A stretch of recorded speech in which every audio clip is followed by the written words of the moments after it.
बिस्मिल्लाहिर्रहमानिर्रहीम।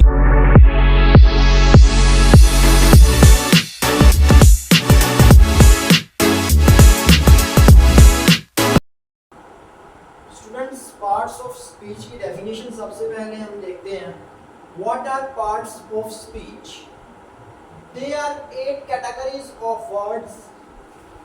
वर्ड्स की 8 कैटेगरीज हैं, defined in terms of their purpose. जैसा कि इनका जिस किस्म का इस्तेमाल होता है उन टर्म्स में इनको बयान किया जाता है। Place, meaning and use with in sentences. इनको हम किसी जगह के इस्तेमाल के लिए या किसी चीज़ का मानी बताने के लिए या फिर सेंटेंस बनाने के लिए इस्तेमाल करते हैं। The categories are nouns. पहली कैटेगरी है हमारे पास नाउन, सेकंड है हमारे पास प्रोनाउन, थर्ड है हमारे पास वर्ब्स, नेक्स्ट एडजेक्टिव्स, फिर adverbs, prepositions, conjunctions and interjections. Parts of speech की फर्स्ट कैटेगरी हमारे पास नाउन है। नाउन को स्टडी करते हैं। नाउन की डेफिनेशन है हमारे पास names, person, place, things, ideas और क्वालिटीज। नाउन में हम किसी शख्स का नाम, किसी चीज़ का नाम, किसी जगह का नाम या उसकी क्वालिटीज और आइडियाज को स्टडी करते हैं। इसकी एग्जांपल देखते हैं। फर्स्ट एग्जांपल है हमारे पास टीचर। टीचर हमारे पास नाउन है। नेक्स्ट है अलबनी, ये हमारे पास नाउन है।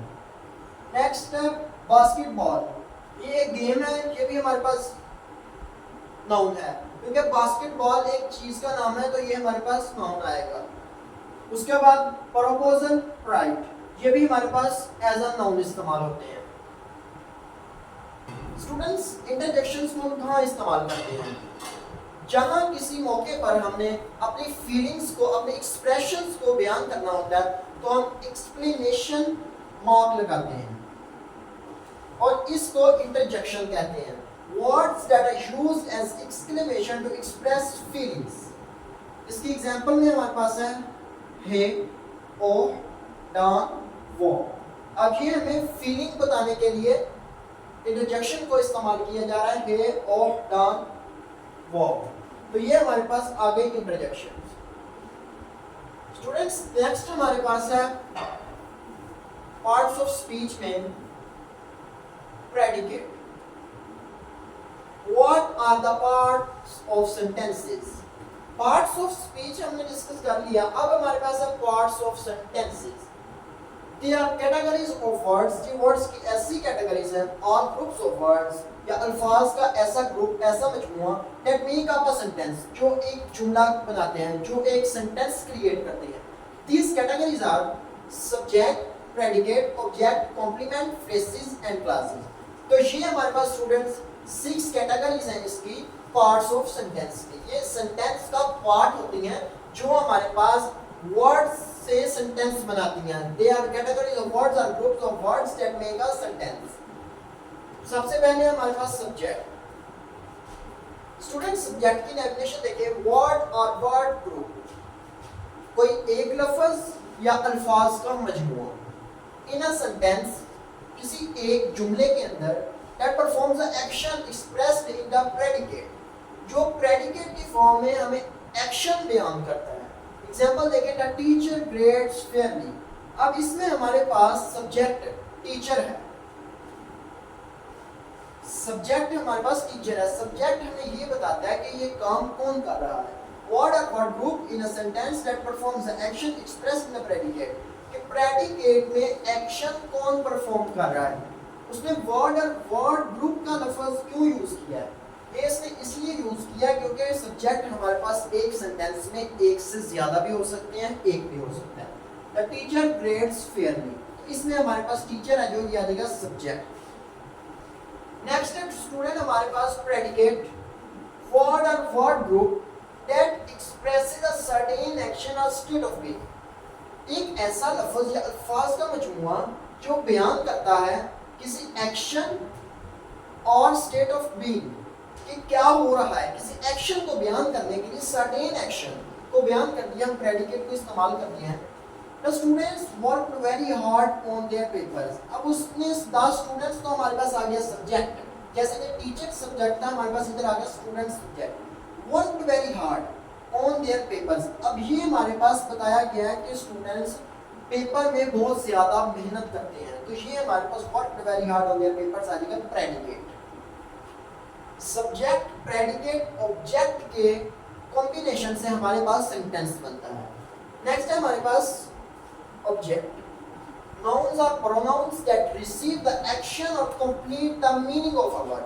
ऐसे नाउन और प्रोनाउन जो एक्शन को रिसीव करते हैं और किसी वर्ब के मीनिंग को कंप्लीट करते हैं और complete the meaning of verb. ठीक है स्टूडेंट्स, नेक्स्ट है हमारे पास इसकी 3 टाइप्स है, direct objects, indirect objects, object of propositions. Students सबसे पहले देखते हैं रिसीव द एक्शन और complete the meaning of verb and answer the question. ये एक्शन को रिसीव करता है और वर्ब का मानी बता के उस क्वेश्चंस का आंसर करता है। व्हाट और हु, ये हमारे पास डायरेक्ट ऑब्जेक्ट्स हैं। The professor wrote a book about the civil war. अब ये हमारे पास एक आंसर है, लेकिन इसका डायरेक्ट ऑब्जेक्ट हम देखें रोट व्हाट, किसने लिखी, ये हमारे पास क्वेश्चन है, डायरेक्ट ऑब्जेक्ट है रोट अ बुक, तो ये हमारे पास wrote a book, wrote what क्या लिखा, रोट अ बुक। ये हमारे पास एक स्टोरी थी, the professor wrote a book about the civil war, तो क्या लिखा है बुक, तो बुक हमारे पास एज अ डायरेक्ट ऑब्जेक्ट इस्तेमाल होगा क्योंकि सब्जेक्ट तो हमारे पास आ गया प्रोफेसर, ठीक है, वर्ब हमारे पास आ गया रोट लिखना, रोट अ बुक ये पूरा हमारे पास आ जाएगा प्रेडिकेट, और बुक है जो ये हमारे पास अकेली आ जाएगी ऑब्जेक्ट, और ये इधर जो बुक है ये हमारे पास एज अ डायरेक्ट ऑब्जेक्ट इस्तेमाल होगा। इनडायरेक्ट ऑब्जेक्ट कौन सा होता है, words that follow transitive verbs and come before direct objects, ऐसे वर्ड्स जो ट्रांजिटिव वर्ब्स को फॉलो करते हैं and come from direct objects, जो डायरेक्ट ऑब्जेक्ट्स में निकलते हैं। दे आंसर द क्वेश्चंस, ये क्वेश्चंस का आंसर करते हैं। टू व्हाट क्या हुआ, फॉर whom किसके लिए, टू whom किसके लिए, ठीक है, किससे, टू व्हाट किससे, टू whom किससे, फॉर whom के लिए। The tutor gave me feedback that was helpful, अब इसमें मी है जो ये हमारे पास इनडायरेक्ट ऑब्जेक्ट इस्तेमाल होगा। gave feedback to whom, that is gave feedback to whom, question है gave me feedback, किसको फीडबैक दिया, तो ये हमारे पास मी है जो ये एज अ इनडायरेक्ट ऑब्जेक्ट इस्तेमाल होगा। Object of preposition. Students preposition हमारे पास किसी चीज का बताना कि ये अंडर है, इन है, ऑन है, उसकी पोजीशन को बताना। नाउन और pronoun that follow the preposition.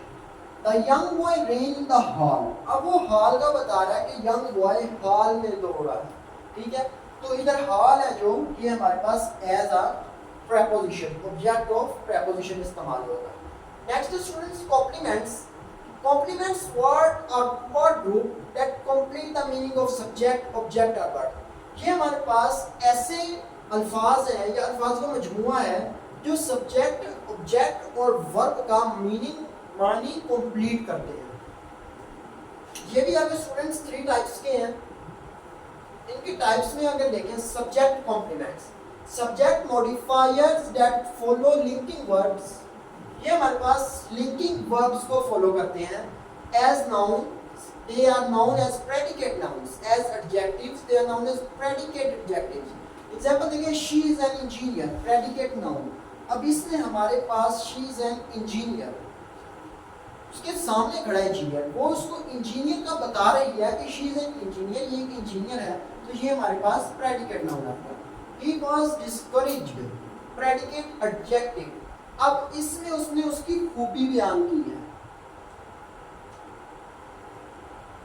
तो ये हमारे पास आ जाएगा प्रेडिकेट एडजेक्टिव। नेक्स्ट है हमारे पास ऑब्जेक्ट कॉम्प्लीमेंट्स। मॉडिफाई और रेफर टू डायरेक्ट ऑब्जेक्ट, ये हमारे पास डायरेक्ट ऑब्जेक्ट को बयान करते हैं, जैसा कि the town pronounced John a hero. Students अगर हम थोड़ा सा स्क्रॉल ऊपर करें, डायरेक्ट ऑब्जेक्ट हमने देखा था the professor wrote a book, इसमें बुक क्या लिखा गया प्रोफेसर की तरफ से, बुक, तो ये हमारे पास था डायरेक्ट ऑब्जेक्ट। इसी तरह अगर हम देखें ऑब्जेक्ट कॉम्प्लीमेंट में मॉडिफाई और रेफर टू डायरेक्ट ऑब्जेक्ट, ये हमारे पास डायरेक्ट ऑब्जेक्ट को रेफर करती है, जैसे कि द टाउन, प्रोनाउंस, जोन और हीरो। तो हीरो है जो ये हमारे पास as a object complements use होगा। वर्ब कॉम्प्लीमेंट्स डायरेक्ट और indirect objects of a verb. Tutoring gives students time to reflect on their own work. Student is the indirect object. Student हमारे पास as a indirect object use होगा and time is the direct object of the work used. Direct और indirect हम objects को ऊपर study कर चुके हैं। According to them हम verb complement को sentence में लगा सकते हैं।